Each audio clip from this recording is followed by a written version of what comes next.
Hello and welcome to this week's edition of Agenda. I'm Tessa Hawley. Criminals in Merseyside are exploiting children on the Isle of Man by manipulating them into the drugs trade. The Isle of Man Constabulary says it's a significant problem and one of the biggest issues the Manx force is currently facing.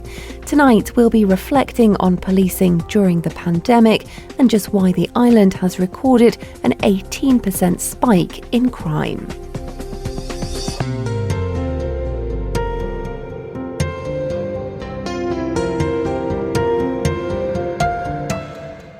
The Chief Constable of the Isle of Man Constabulary says COVID-19 has brought into sharp focus the issues officers here are facing in keeping the island and its residents safe.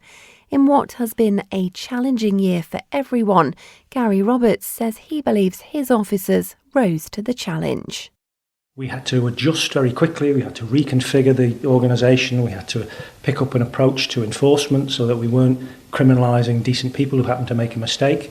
We had to protect all our staff and make sure that they had the right protective equipment. We had to change all our processes, we had to automate some of the things we do, we had to bring in technology to allow people to work from home, we had to make sure that we protected some vulnerable members of the force, and then we had to do the day job. And so it was really challenging and the day job changed. So in the first lockdown, there was a lot of work around making sure people understood the regulations and complied with them.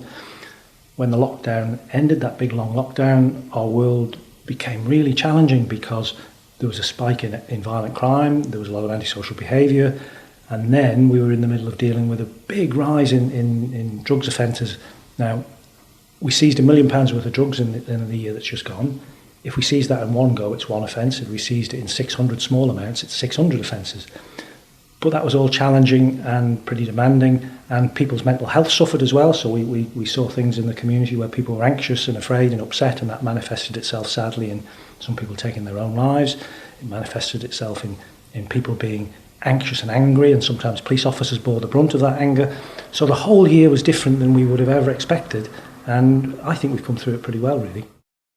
More individual seizures of controlled drugs than ever before were recorded between April 2020 and March 2021. And with flight routes and sea links shut down, criminals resorted to using the postal system instead. Despite the success of seizing illicit substances, Mr. Roberts told me it has no doubt exacerbated problems with violent crime. You say drugs and violence go hand in hand, but in 45% of serious assaults in the last year, the victim or victims have refused to cooperate with the police. Why is that? We think there's a link between those serious assaults where there's no cooperation and drugs, and we see the link being around enforcement beatings. So when the police are successful and we take out of the market either cash that's intended to buy the drugs, or we take out of the market the drugs themselves, a debt accrues and the debt stays in the market until it's repaid. And the ways of repaying that are people will be forced to deal more drugs, or, and I suppose it's an or they may get a beating as well. And we've seen very clear examples where people have been beaten quite badly because of their involvement in the drugs trade. And those are the cases largely where people don't cooperate. There are some, one or two, which are about domestic abuse, and the task that we've got as a police service is to try to bring what we call victimless prosecutions, where if the victim doesn't cooperate, we have to do every single thing we can to gather other evidence to try to get a prosecution because that person might be really vulnerable. But most of these assaults are about drugs matters. And throughout the year, a number of operations have been run, particularly looking at Merseyside and the problems of criminals in Merseyside who then target the Isle of Man. How concerned should the normal person on the street be about the fact that there are people in Merseyside who see the Isle of Man as an attractive destination to push their drugs to, and as you say, the violence that then follows? When we look at drugs as a problem and we look at the violence that goes with it, we are pretty certain that 90% of the population here won't be aware of it, won't encounter it in their daily lives and needn't worry about it. What will happen, though, is unless we really address these organised criminal groups who are trying to send stuff to the island, the threat grows. So at the minute, we don't have people's homes being broken into at night for people to steal to get drugs. We don't have people being robbed by cash points for their money. But the threat is there, and so the more effort we as a society put into dealing with drugs, either through the enforcement work that my people do, or through work that's done in schools and with parents to divert people away and educate people about threats from drugs, that all has to happen, otherwise the threat will grow. One of the things that your report highlights is about young people becoming involved in the drug world. How much of a concern is that to you? The most worrying thing that I encounter now in my public service is this. 10 years ago, in 2011, we dealt with one teenager for a drug trafficking offence. So that's selling drugs or being concerned in the supply of drugs or importing drugs, producing drugs into the Isle of Man. One in 1 year. In the last year, we dealt with 28 young people for the same type of offence. Now, it's a really, really significant problem. Now, some of them aspire to have better things. So they aspire to have expensive watches and clothes and training shoes, and they see the route to that as being through drug trafficking. That's really sad. There's a bit of entrepreneurial spirit in them, but it's really sad. But what's even worse is that as part of the work that the organised groups do from Liverpool, they will target vulnerable young people and force them to accept drugs packages and force them to become involved in the supply. And that's a terrible thing. And in the UK, they call it county lines, and we have that, and it's a threat to some vulnerable young people in the community. If I were to look at what the police do objectively, the biggest issue I think that we are facing is how we stop young people getting involved in drugs. So that is the question. How do you stop it? What can the police do? And is it just the police's responsibility? It's a societal issue. It's absolutely a societal issue. So yesterday I spent a day in a classroom with people from other services learning about some new legislation. And sitting alongside me was a deputy head from one of the secondary schools and the head of safeguarding from another school. And we were talking about this particular issue. And we concluded that society has to deal with this. And that's the police do the enforcement work, but there's a role for schools, there's a role for the health service, there's a role for charities, there's a role for parents to be educated about what to look for. So if kids suddenly start spending money they haven't got, if they start coming in different clothes that the parents have not bought, all these alarm signals should appear. But we can't enforce our way out of this. It's got to be a joined up effort right across the whole community. So that's the police perspective on the issue, but what do young people themselves think? Manx Radio spoke to these sixth form students at QE2 High School. I think it's a massive problem. It's an epidemic on the Isle of Man. I think everyone in here knows people that are involved with drugs, and I think, to be honest, you're lying to yourself if you don't, because it's a massive problem in young people. I think people are seen isolated maybe, and they may not have ways and means to make money, or perhaps it's because the older people are more influential over them and they're getting them involved. Is it peer pressure? Are they just vulnerable kids? Why is this? Both, to be honest with you. I think it's peer pressure, the wanting to make money, but the not knowing how. Because for people my age, there isn't the availability of information of how to make money properly. Well, you did it. You work at JD Sports. Yeah, but I had help from my parents, my family, where maybe if you don't have that infrastructure at home, then it's not that easy for people. Or maybe it's because people just want something to do, because there's nothing to do for kids. Well, because when you pass your test and you go out driving, where do you go and what do you do? There's nowhere to go, nothing to do. There's shops, there's things like that, but everything to do costs money, and that's the reality of it. And if you don't have money to go out and do those things, then where are you going to get your money from? My mum works in the post office, so they've managed to take most of the illicit stuff coming through. And then when the people come over to get their money, they don't actually have the stuff they've been sent over. So they might just be getting into harm for nothing which they don't actually deserve. Staying with young people, and shockingly, the Chief Constable's annual report also highlights an increase in the number of teenagers found carrying weapons.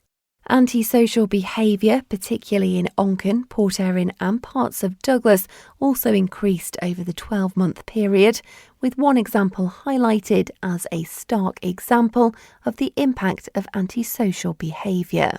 In August, a woman collapsed and died at her home near Onken Park after being disturbed by badly behaved teenagers. At almost precisely the same time as her call for assistance, 2 police officers were attacked by up to 30 youngsters in Port Erin. 2 separate officers who might have been on patrol near her home that night were diverted south to deal with that job instead. It is, according to Gary Roberts, a reminder of the importance of neighbourhood policing, something that was shelved as officers were forced to realign to police the pandemic. Young people have been causing issues on the Isle of Man over the last year, particularly in relation to behaviour and behaviour towards police officers. I think I'm right in saying that the number of assaults against police by young people was the highest on record. Why do you think there is a lack of respect for police officers? I think there's a lack of respect among some young people for authority.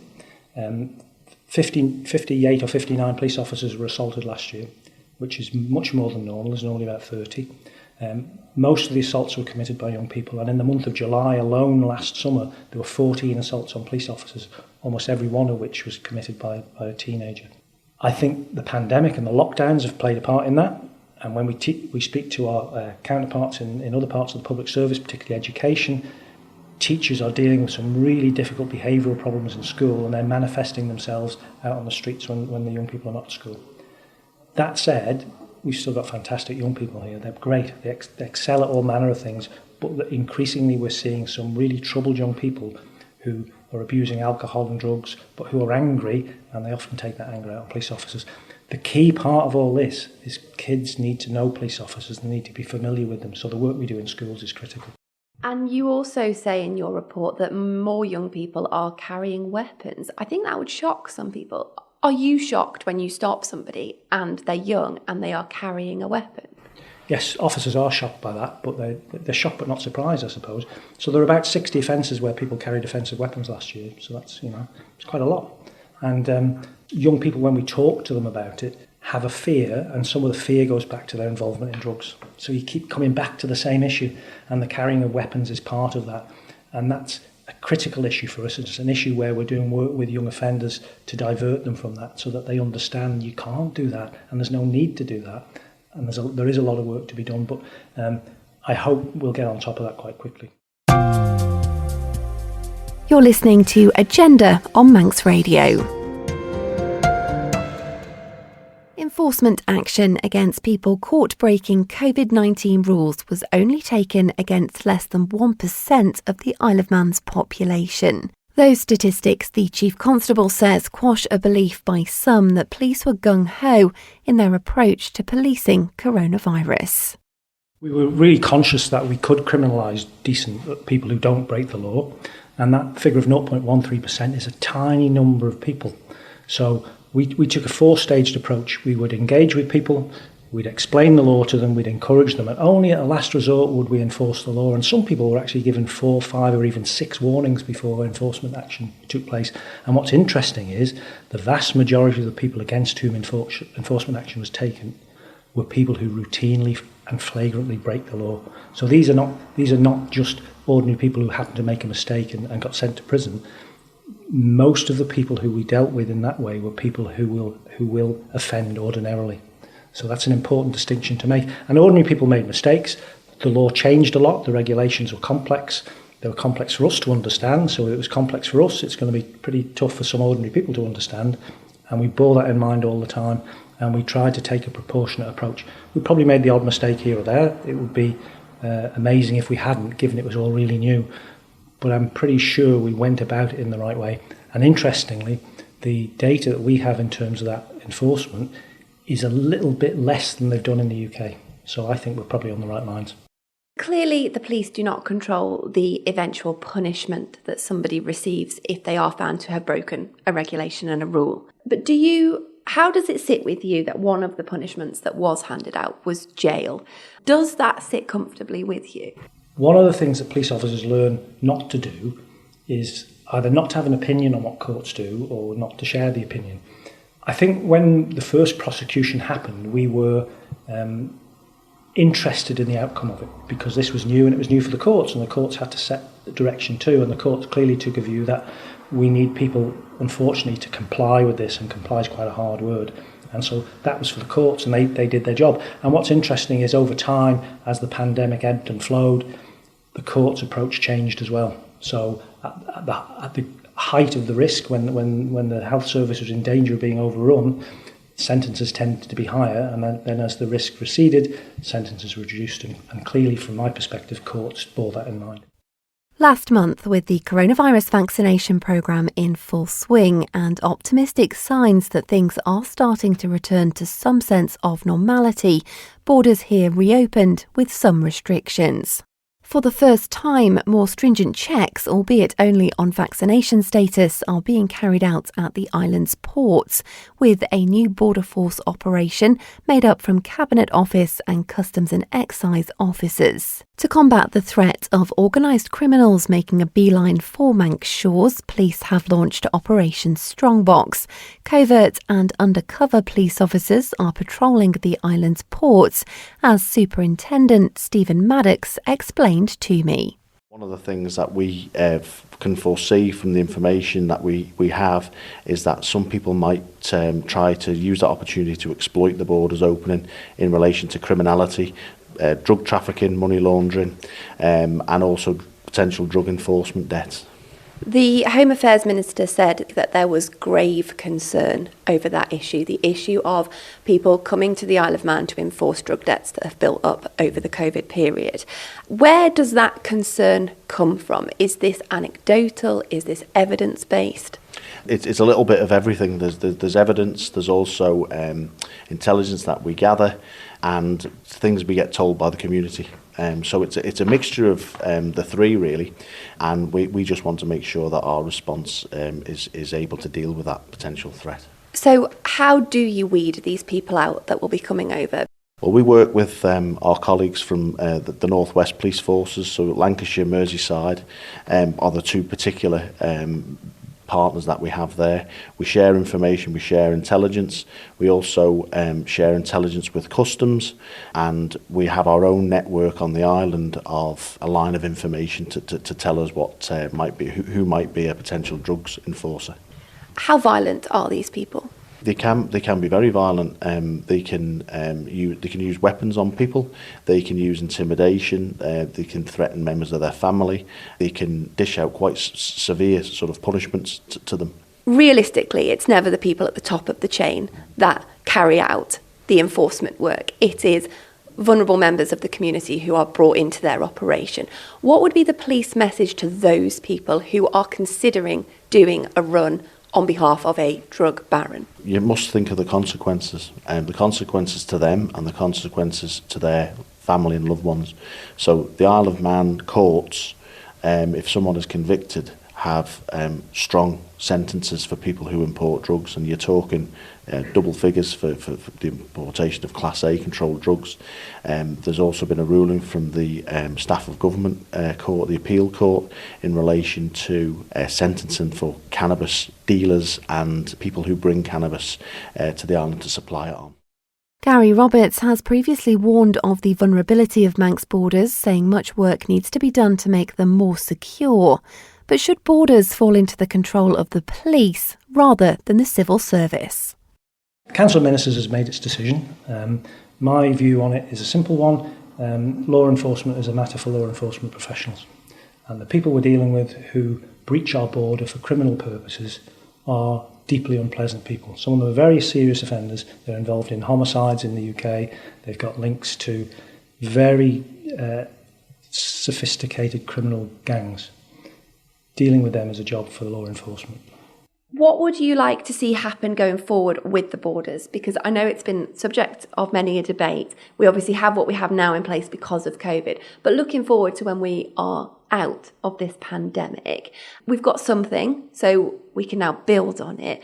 Do you think then that police need to have more involvement? Is that what you're saying? I think what I'm saying is it's a complicated matter. So the pandemic's still the key thing. As that changes, the threat from crime will become the key thing. How we make sure that the services who are at the ports work together, how they share intelligence, how there's proper targeting of the right people, how we know who's travelling to the island, and we still don't properly know who that is. It's still tricky.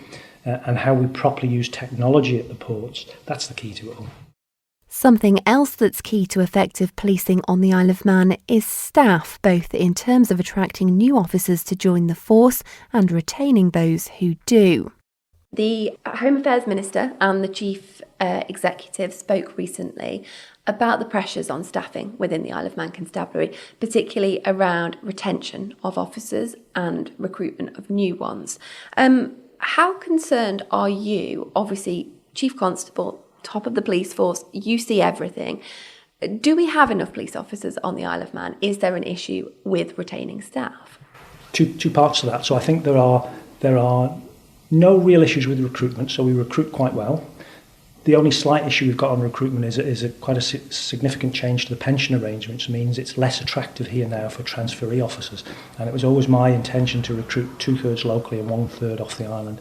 And it's harder to recruit from off the island. But we're recruiting some really good young people from on the island. Recruitment is okay. Retention is hard. And there's two bits to the retention. One is the job is harder than young people think. And last summer was the busiest summer we've had for more than 20 years.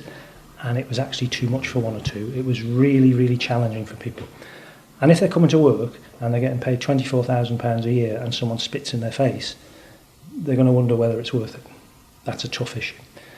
The harder issue is the pay, which is linked to the UK, is low. It's low for the first 4 or 5 years. And the consequence is young cops think, I don't want to do this for 24, 25, 26 grand. I don't want to live in my parents' spare bedroom when I'm 30. And they are leaving because of pay, because of the housing situation. I've now spoken to politicians about this, that I think the biggest threat to recruitment in the police service is not how the service is or the busyness of it. It's about housing. And it's making sure that young people can afford to get on the housing ladder. And that's a really big issue for me. We know, obviously, that you were particularly badly hit with COVID because people had to go into self-isolation and all of the challenges that came with that. Over the year, though, you also had numerous staff off with their own mental health issues. Do you think there is adequate support systems within the constabulary to adequately provide the help and support that frontline officers need? It's not quite there, but it's much better than it was. So the provision wasn't very good. It is now pretty good and getting better. So, for example, currently I've got a couple of officers who are off with quite significant mental health issues caused by their work, but some fantastic stuff's been done with them, and I'm sure they'll be back within the next few weeks. I think 2, 3, 4 years ago, they wouldn't have come back at all. So that's really positive. But officers, even in this safe place that we live in, encounter some awful things.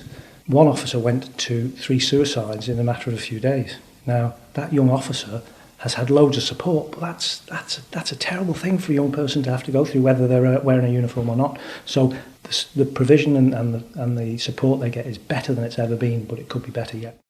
That was Chief Constable of the Isle of Man Constabulary, Gary Roberts, speaking to me about the findings of his annual report, which will go before Tynwald later this month. You can find a link to the full document at manxradio.com.